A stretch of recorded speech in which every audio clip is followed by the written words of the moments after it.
Okay, welcome. So welcome to the 40 days, day 7.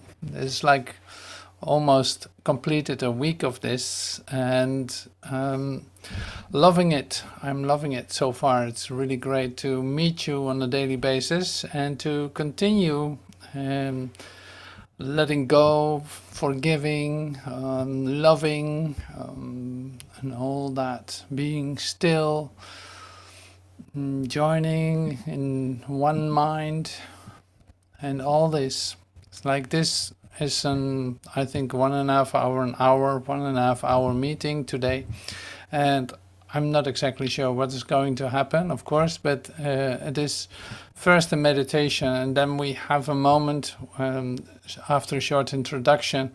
Now we come to a declaration, so it's like a declaration class, moment, meeting, and we have 3 questions that might inspire you to speak, and you see what they are in a moment.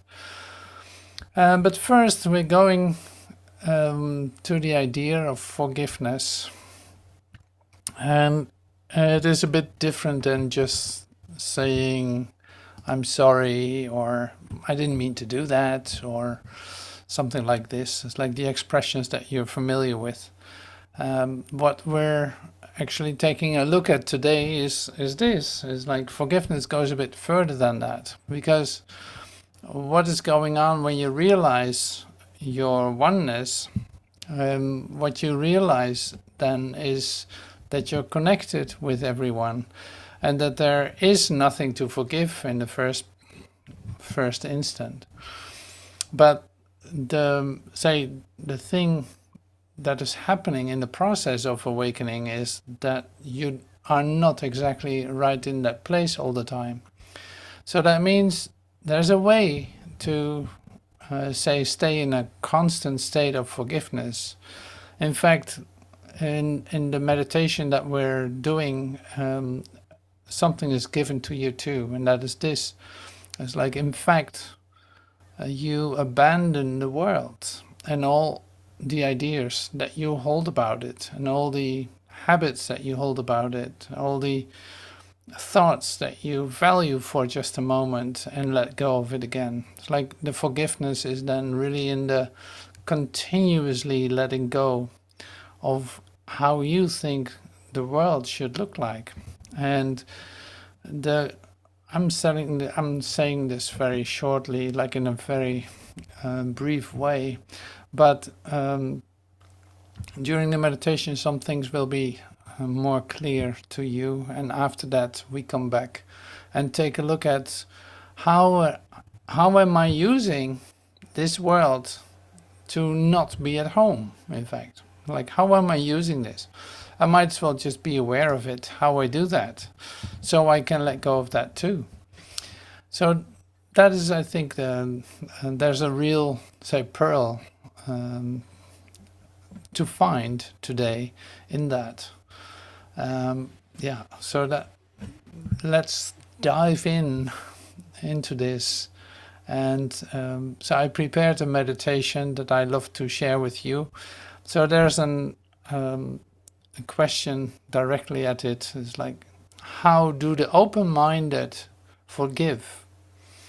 I thought that was a wonderful, great question. Like, how do the open-minded forgive?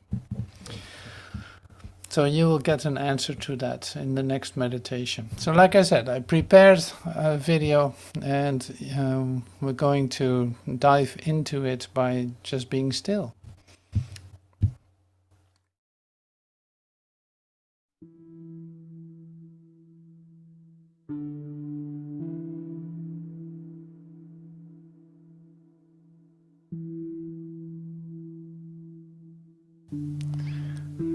How do the open-minded forgive?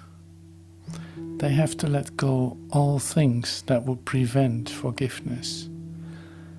They have in truth abandoned the world and let it be restored to them in newness and in joy so glorious they never could have conceived of such a change.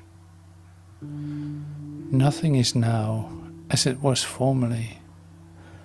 Nothing but sparks now, which seemed so dull and lifeless before. And above all, are all things welcoming, for threat has gone. No clouds remain to hide the face of Christ. Now is the goal achieved. Forgiveness is the final goal of the curriculum. It paves the way for what goes far beyond all learning.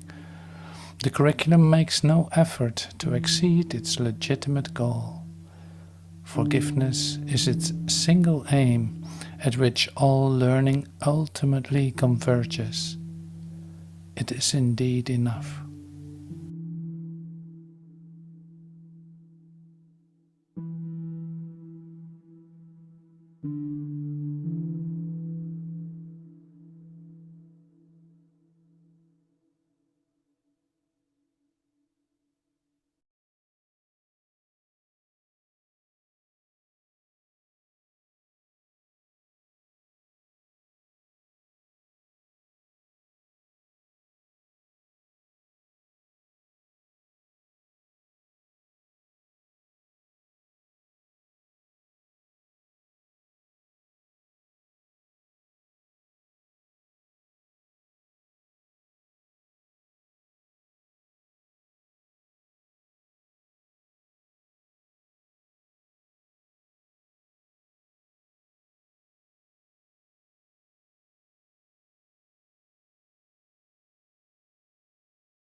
All right, thank you. Thank you for joining in the meditation. Thank you so much.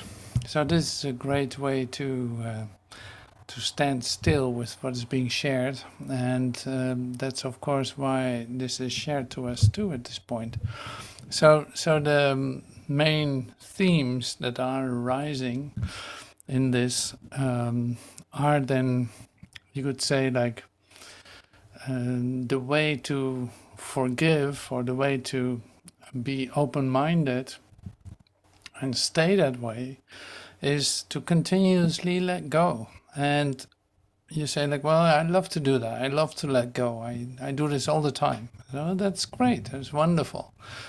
So we're talking here about all the ways that you, in fact, hold on to the world in the sense of possessiveness, possessiveness in terms of money, in terms of relationships, in terms of habitat where you live. You know the way, you know how you do this. It's like possessiveness is one thing. So then there are another couple of activities that you do. For instance, self-definition. Like if you occupy your time by defining yourself, which a regular human being does about 10 times, maybe a minute, maybe an hour, 10 times an hour, you have a whole different future perspective of yourself. Like that changes so quickly and can be in opposite directions and all this. But that's, in fact, you're reinventing yourself the whole time with your mind, if you listen to it, of course. So recognizing that you don't have to listen to it is one step, but it takes like some effort to do so. Like you have to be watchful what you are thinking, where you keep occupying your mind with. Like, what activity am I employing right now? What am I actually doing? What is it that is arising in me? What do I take serious? What do I value? And all this. So in the awakening, this is an essential part to look at or to be aware of. And just because it's like the whole thing, like the spiritual awakening that you could read too in the prayer, like the whole thing is that it eventually all comes down to forgiveness, to letting go, to take away your ideas about what you think is going on in your life, in your awakening, going on with you, going on in any situation that you are, and your place in it, your goals in it, your achievements in it, your ideas about it, and all this. It's like that's everything that you have been accustomed to as a human being.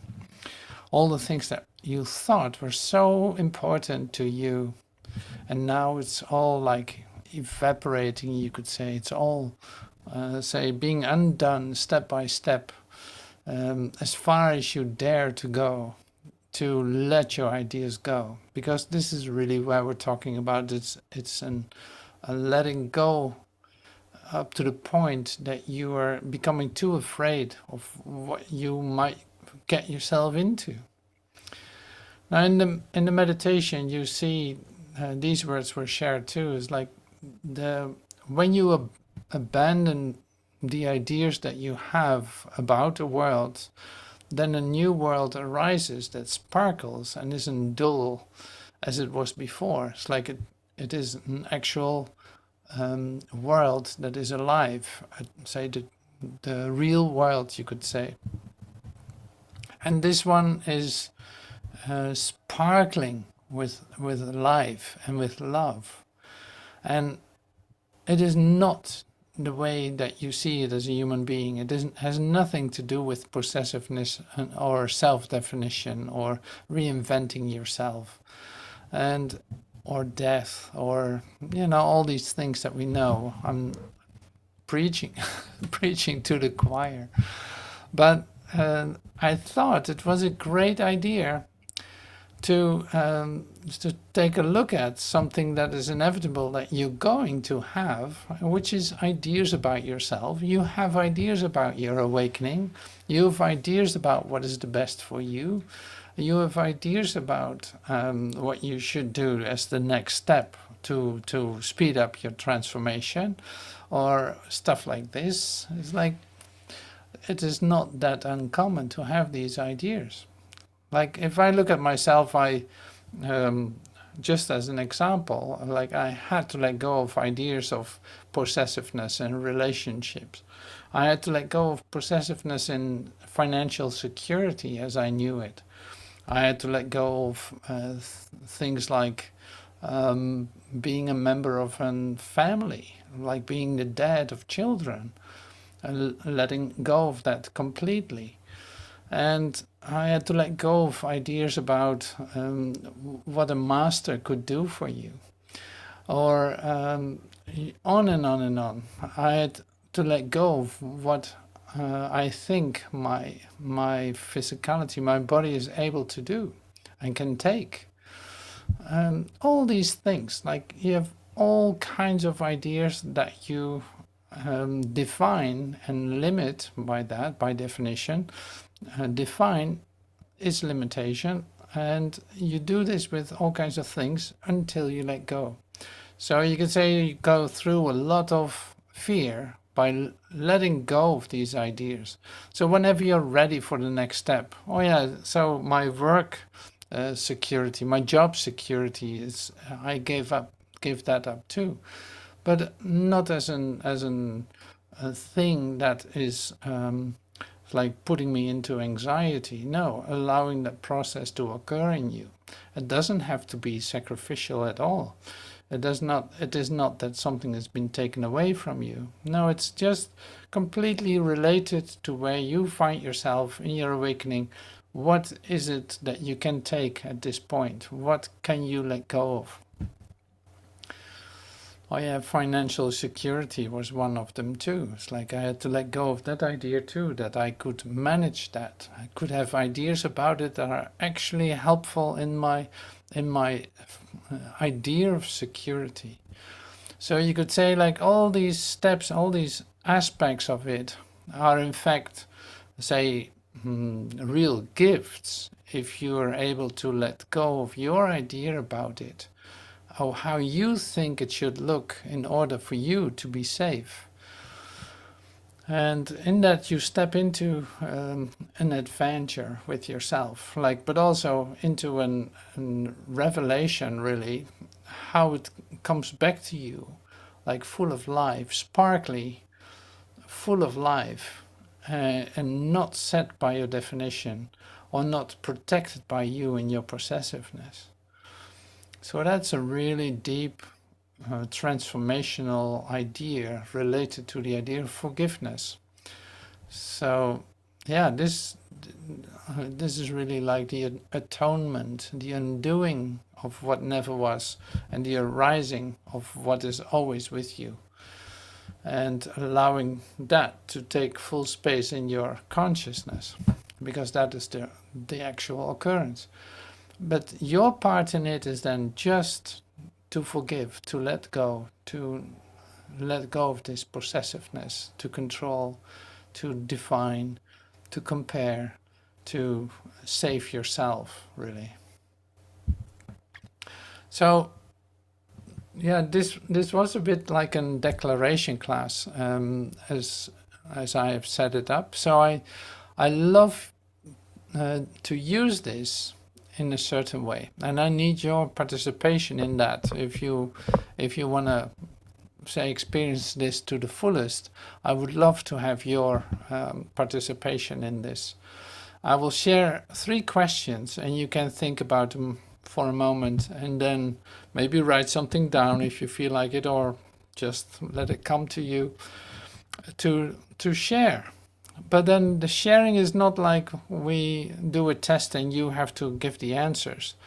No, the sharing then is really based on the idea of honestly looking at yourself and saying, like, well, I'm still finding myself having my own strategies on what I think I should need and how to deal with that. Or, like this. It doesn't have to be a lofty definition of yourself as you would have it be. No, it is like, just share it, whatever you feel like. Share it however you want to do that. But the honesty in this is then the greatest, because when you bring something to the table, and especially like in this healing setting that we're actually functioning, then something is really being lifted for you by you giving that, in fact, by you not wanting to hold on to that any longer. And that works really well, you'll see. So the questions that I love to share with you are these. So what secret are you about to discover in your awakening? Now see, like I said, it's not about giving the right answers. It is about your idea about what you think is going on. So this doesn't have to do with the scripture or with the books that you read. No, this is really about your experience and what you think is going on for you. What secret are you about to discover in your awakening? And sorry, my name is under it. I don't know why this is done. But what is preventing you from fully opening to your awakening at this point? What do you think is preventing you from fully opening to your awakening at this point? And then, where does your daily practice need extra support? Where does your daily practice need extra support? It's what you think, huh? It's not about anything else than your own ideas about it. So this is your time to put them on the table, so to speak, to put these ideas, to share these ideas, just to, in fact, uncover them and not protecting them. So it's a great exercise. So I'll leave this open. You can answer them for yourself, write them down if you feel like it, or think about it for a moment.